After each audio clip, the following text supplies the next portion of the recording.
So guys, जैसा कि हमने पिछले एपिसोड में देखा कि जियोयान मेडुसा और जियो को भी अपने साथ फॉलिंग स्टार पवेलियन में ले आया था। याओ लाओ जियो से मिलकर काफी खुश हुए और उसे अपना डिसेबल बना लिया था, क्योंकि लिटिल गर्ल अपनी पावर को कंट्रोल नहीं कर पाती थी और मास्टर चाहते थे कि वो पूरे डुक्यू कॉन्टिनेंट की सबसे पावरफुल लिटिल गर्ल बने। जियोयान और मेडुसा भी इससे खुश हुए और उन्होंने मास्टर का शुक्रिया अदा किया। मेडुसा भी अब स्ट्रॉन्ग होना चाहती थी। वो चारों अब स्पेस ट्रेड फेयर के लिए निकल चुके थे। एक जर्जर जगह पर स्पेस ट्रेड फेयर का पोर्टल खुला। देखते देखते वहां सैकड़ों पावरफुल पेटिशनर आ गए और उन सभी ने एक साथ उस स्पेस ट्रेड रियल्म में प्रवेश किया जिसे वर्ल्ड में बनाया गया था। वहां एक मेला लगा होता है जिसमें कई सारी स्किल्स और टेक्निक्स की दुकानें भी थी, पर याओ लाओ ने जियोयान को सतर्क कर दिया, क्योंकि चोर मार्केट की तरह यहाँ भी नकली चीजों को असली बताकर चिपका दिया जाता है। मेडुसा को 7 क्लड ओरिजिन स्टोन नजर आ गया था, जिसे देख वो रुक गई थी। जियोयान मेडुसा के पास आता है। उसकी नजर जब स्टोन पर पड़ी तो पहचान गया कि यह 7 क्लड ओरिजिन स्टोन है, पर उस शॉप का ओनर उन पर ध्यान नहीं दे रहा था और अपनी धुन में मस्त था। जियोयान उससे कहता है कि सर, हम इस 7 क्लड ओरिजिन स्टोन को खरीदना चाहते हैं, आखिर आप इसका किस तरह से ट्रेड करेंगे। वो आदमी उन्हें देखकर सोचता है कि इन्होंने जिस तरह के कपड़े पहने हुए हैं उसके हिसाब से ये बिल्कुल भी नॉर्मल नहीं लग रहे, इसलिए मुझे चालाकी से काम लेना होगा। पहले मैं इन्हें काफी हाई प्राइस बताऊंगा, फिर धीरे धीरे पता लगाऊंगा कि ये मुझे कितनी कीमत दे सकते हैं। और वो कॉन्फिडेंस के साथ कहता है कि इस ओरिजिन स्टोन के बदले तुम्हें 8वें लेवल की 2 मेडिसिनल पिल को देना होगा और उन दोनों पिल्स की क्वालिटी 3 कलर्ड पिल लाइटनिंग जितनी होनी चाहिए। आसपास मौजूद सभी लोग इसे चौंक जाते हैं और कहते हैं कि आदमी काफी ज्यादा लालची है और ये इन्हें लूटना चाहता है। हमेशा ये उन लोगों का फायदा उठाने की कोशिश करता है जो चीजों की असली वैल्यू नहीं जानते। पर जियोयान कहता है कि मुझे डील मंजूर है और वो एक बोतल निकालकर उसे दे देता है और उस 7 क्लड ओरिजिन स्टोन को ले लेता है। वो शॉपकीपर हैरान हुआ। उसे समझ नहीं आ रहा है कि आखिर इसने बिना किसी मोल भाव के इसे कैसे खरीद लिया। जियोयान उस 7 क्लड ओरिजिन स्टोन को मेडुसा के हाथों में सौंप देता है। मेडुसा इसके लिए जियोयान को थैंक्स कहती है। उस शॉपकीपर को शक हुआ कि कहीं ये मुझे नकली गोलियां देकर मेरे साथ प्रैंक तो नहीं कर रहा, और उस बोतल को खोलकर देखता है उसमें से काफी इंटेंस एनर्जी निकल रही थी, जिसे देख आसपास के लोग भी मोहित हो गए, क्योंकि ये वाकई टियर 8 क्लास की 2 पिल्स थी जो 3 क्लड पिल लाइटनिंग से गुजरी थी। सभी लोग कहते हैं कि इस लड़के ने तुरंत इन पिल को बिना बार्गेनिंग के दे दिया। आखिर ये कौन है जो इतना ज्यादा अमीर है। जियोयान मेडुसा और लिटिल फेक डॉक्टर के साथ वहाँ से आगे बढ़ जाता है और मेडुसा से बोलता है कि हमें आगे भी नजर डालनी चाहिए। ऐसा लगता है कि इस मेले में कुछ अच्छी चीजें भी मौजूद है। दुकानदार अभी भी कुछ समझ नहीं पा रहा था। वो इसी कश्मकश में था कि क्या ये 7 क्लड रो स्टोन कोई मामूली पत्थर नहीं था, नहीं तो फिर ये आदमी इतनी जल्दी में इसने क्यों खरीद लिया। क्या ऐसा भी हो सकता है कि ये पिल्स नकली हो। और वो उन्हें सूंघकर देखता है। पिल्स की खुशबू से उसे एहसास होता है कि इन गोलियों का नकली होना असंभव है। ऐसी मेडिसिनल फ्रेग्रेंस मैंने आज से पहले कभी नहीं देखी। शायद हो सकता है कि ये पत्थर काफी ज्यादा कीमती था और उसे खुद पर गुस्सा आता है कि मैंने एक कीमती चीज को काफी सस्ते में बेच दिया। जियोयान मेडुसा और लिटिल फेक डॉक्टर के साथ एक सुनसान गली में आ गया था और वो मेडुसा से पूछता है कि क्या ये स्टोन तुम्हारे लिए यूजफुल है। मेडुसा बताती है कि यह 7 क्लड ओरिजिन स्टोन उसी जगह पर पनपता है जहाँ 7 क्लड हेवन स्लोइंग पाइथन अपनी आखिरी सांसें लेता हुआ मर जाता है, और ये मेरी बॉडी के लिए एक पौष्टिक भोजन की तरह है। पर इस 7 क्लड स्टोन के बारे में इंसान बहुत कम जानते हैं। इसका सीक्रेट केवल हम स्नेक मैन ट्राइब को ही पता है। जब सोया उससे भी ज्यादा 7 क्लड हेवन स्लोइंग पाइथन एक जगह पर जाकर मरते हैं तो करोड़ों सालों में होने वाली एक ऐसी संभावना पैदा होती है जिससे 8 रंगों वाला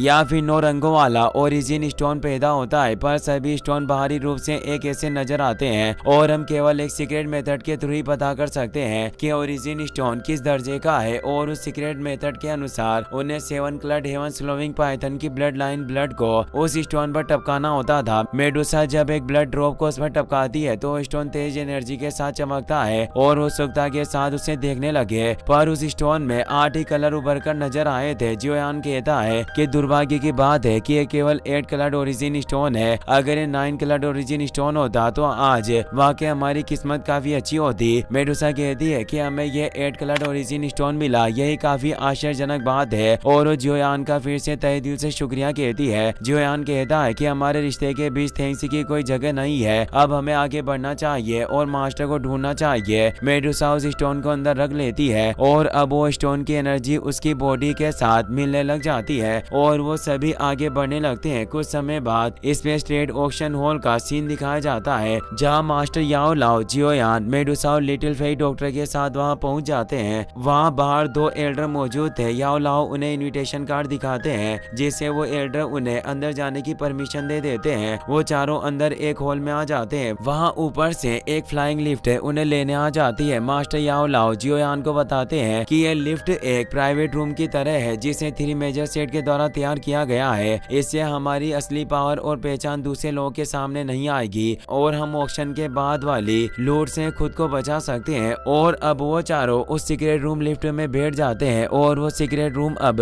स्पेस ट्रेड ऑक्शन टावर के अंदर चला जाता है। फिर हमें उस टावर के मेन ऑक्शन हॉल का सीन दिखाया जाता है, जहाँ सभी सीक्रेट रूम के अंदर सैकड़ों कबीले के लोग मौजूद थे। अब वहाँ पर ऑक्शनर भी सामने आ जाता है। वो कहता है कि आप सभी लोग काफी दूर से आए, इसीलिए मैं आपका शुक्रगुजार हूँ। उस ओल्ड ऑक्शनर का नाम बाओ शान होता है। वो कहता है कि मुझे उम्मीद है कि यहाँ मौजूद हर एक व्यक्ति ने इस ऑक्शन के नियमों को अच्छे से समझ लिया होगा। जियोयान हैरान हुआ क्योंकि auctioneer 9 star fight win rate के पीक पर था। याओ लाओ कहते हैं कि कोई मामूली आदमी नहीं है, बल्कि ट्रेजर अप्रेप्सल माउंटेन का हेड बाओ शान है, जो अब हाफ फाइट संत बनने से सिर्फ आधा कदम दूर है। बाओ शान ऐलान करता है कि अब आगे हम बिना किसी हलचल के इस स्पेस ट्रेड फेयर ऑक्शन को शुरू करते हैं। वो वक्त आ चुका था जब वो इस स्थानीय व्यापार मेले के पहले आइटम को नीलाम करने वाले थे। बाओ शान एक वॉइड क्रैक खोलकर उस ट्रेजर को बाहर ले आते हैं, जो हेवन डीमन फिनिक्स विंग्स होता है। वो बताता है कि हेवन डीमन फिनिक्स ट्राइब की बॉडी को रिफाइन करके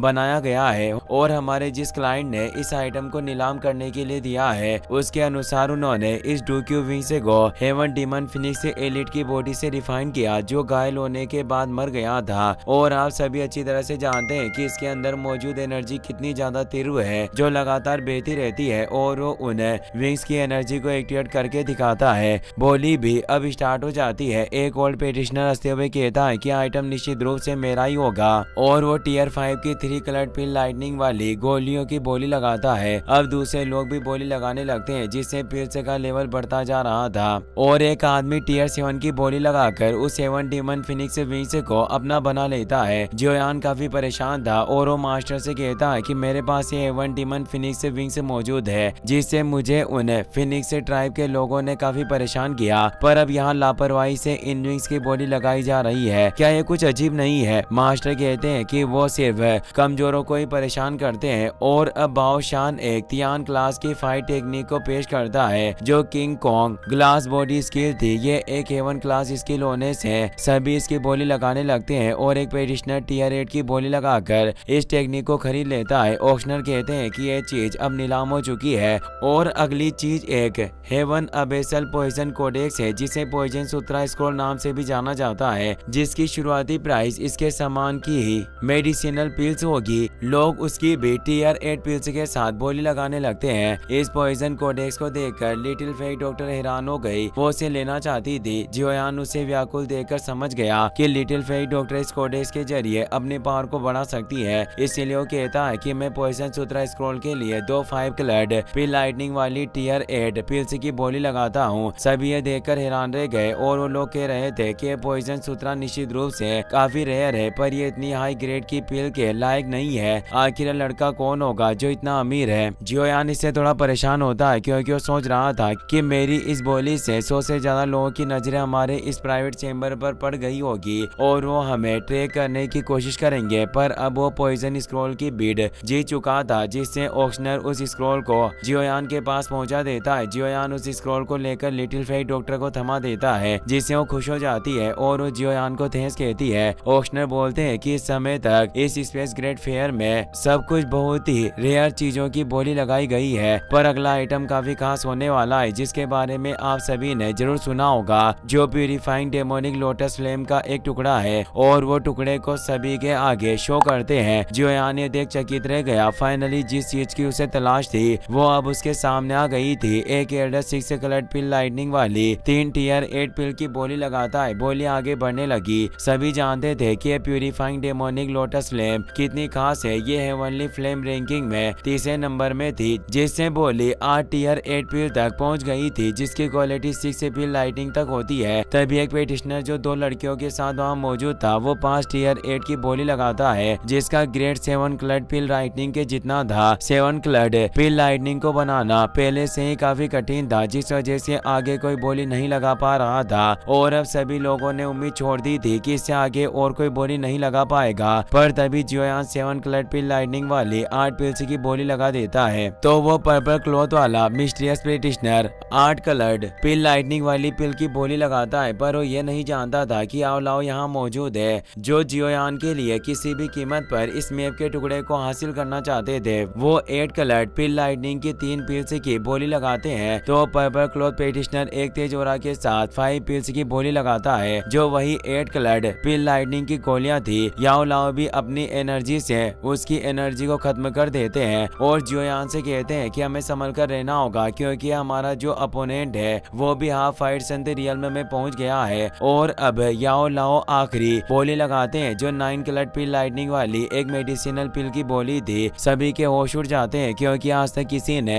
9 क्लड पील लाइटनिंग पिल नहीं देखी होती और अब पर्पल क्लॉथ पेटिशनर भी इसके आगे बोली नहीं लगा सकता था। ऑक्शनर याओ लाओ को बधाई देते हुए कहते हैं कि लेन देन अब पूरा हो चुका है, ये प्यूरिफाइंग डेमोनिक लोटस फ्लेम का टुकड़ा अब आपका है। याओ लाओ से ले लेते हैं और उसे आखिरी टुकड़े को जियोयान को सौंप देते हैं। याओ लाओ कहते हैं कि पर्पल क्लॉथ वाला मिस्टीरियस पर्सन कोई कमजोर आदमी नहीं है, इसीलिए हमें इस ऑक्शन से निकलने के बाद काफी सावधान रहना होगा और तुम्हें इस मैप को भी काफी संभाल कर रखना चाहिए। जियोयान उनकी बात समझ आता है, पर अभी भी नीलामी पूरी नहीं हुई थी। यह प्यूरिफाइंग डेमोनिक लोटस फ्लेम सिर्फ दूसरे नंबर का ऑक्शन आइटम था और अब सभी काफी उत्साहित है कि आखिर आखिरी आइटम क्या होगा। ऑक्शनर कहते हैं कि हमारे इस स्ट्रेट फेयर में इस बार आखिरी आइटम कुछ भी नहीं है, बल्कि मेरे पास आप सभी के लिए एक जानकारी है और यह समाचार यहाँ मौजूद सभी लोगों के लिए है। मैं जानता हूँ कि आप सोच रहे होंगे कि इसके लिए आपको पैसे देने होंगे, पर यह जानकारी बिल्कुल फ्री है। ऐसा इसीलिए है क्योंकि इससे काफी बड़ी हलचल मच सकती है, इसीलिए हमने इसे आखिरी नंबर पर रखा। और वो बताते हैं कि आप सभी ने बोधिस्थ एशियन ट्री के बारे में तो सुना ही होगा। उस बोधिस्थ एशियन ट्री को नॉलेज रीइंकार्नेशन ट्री के नाम से भी जाना जाता है और ये इस डूक्यू कॉन्टिनेंट के टॉप 3 नेचुरल ट्रेजर्स में से एक है। ये पेड़ हर 1000 साल में उगता है और एक साइकिल पूरा करता है और ये पेड़ 100 साइकिल पूरा होने के बाद ही पूरी तरीके से बड़ा होकर परिपक्व होता है। कई सारी प्राचीन कहानियों के अनुसार बोधिस्थ एशियन ट्री हर 1000 साल में सिर्फ एक बार दिखाई देता है और हर बार ये प्रकट होने के बाद एक डीप अंडरग्राउंड इलाके में चला जाता है और आज तक ऐसा कोई भी नहीं है जो इसे पा सका हो। और जो इसे बोधिस्थ एशियन ट्री को प्राप्त कर लेगा वो मौके पर ही एक फाइट संत बन जाएगा। सभी लोग ये सुनकर काफी खुश हो गए, क्योंकि फाइट संत बनने का अवसर आखिर कौन अपने हाथों से जाने दे सकता था। ऑक्शनर बताते हैं कि मेरे पास जो जानकारी है वो इस बोधिस्थ एशियन ट्री से ही रिलेटेड है। सभी इससे चौंक गए और कहते हैं कि वाकई ये पेड़ काफी रहस्यमयी है और इसकी गुणवत्ता का कोई मुकाबला नहीं कर सकता, इसीलिए इसे आखिरी नंबर पर रखा गया होगा। भले ये हमारे बोधिस्थ एशियन ट्री के बारे में कुछ शब्द ही बताए, पर इससे सभी लोगों के बीच हड़बड़ी मच जाएगी और सभी से पाने की पूरी कोशिश करेंगे। ऑक्शनर कहते हैं कि इस बार बोधिस्थ एशियन ट्री जहां नजर आने वाला है वो जगह एशियंट वेस्टलैंड रीजन है और ये डूक्यू कॉन्टिनेंट की सबसे डेंजरस और जहरीली जगह है। पर आप सभी को पता होना चाहिए कि जहाँ खतरा होता है वहीं काफी सारे अवसर होते हैं। याओ लाओ कहते हैं कि ये बुरा कमीना सभी को मुफ्त में इसकी खबर दे रहा है। इसके पीछे इसके काफी गहरे उद्देश्य है, क्योंकि ये जितने ज्यादा लोगों को वहाँ भेजेगा उतने ही लोग मछली की तरह कांटे में फंसेंगे और ये भी इस अवसर का लाभ उठा पाएंगे। जियोयान कहता है कि बोधिस्थ एशियन ट्री दिखाई दे रहा है, ये काफी अच्छी बात है, पर अभी के लिए हमारी प्राथमिकता प्यूरिफाइंग डेमोनिक लोटस फ्लेम के आखिरी टुकड़े को सुरक्षित रूप से फॉलिंग स्टार पवेलियन में लेकर जाना है। याओ लाओ भी उसकी बात से एग्री करते हैं। ऑक्शनर कहता है कि मैंने पहले ही जानकारी आप सभी के साथ साझा कर दी है और अब यह स्पेस ट्रेड फेयर फेयर इसी के साथ यहीं पर खत्म होता है और उस सभी को अलविदा कहता है। याओ लाओ जियोयान से कहते हैं कि हमें जल्दी निकलना होगा, कई लोग पहले ही हमारे सीक्रेट रूम पर नजर गड़ाए बैठे होंगे, जल्दी निकलने से ही हम परेशानियों से बच पाएंगे। और वहाँ से निकल जाते हैं। वही हमें उस मिस्टीरियस पर्सन को दिखाया जाता है जिसे पता था कि वो नक्शा याओ लाओ ने खरीदा है, इसीलिए वो कहता है कि ओल्ड फ्रेंड जल्दी तुमसे मुलाकात होगी। इसी के साथ ये एपिसोड यहीं पर खत्म हो जाता है। वीडियो पसंद आया हो तो अपने दोस्तों के साथ शेयर करना। Thanks for watching.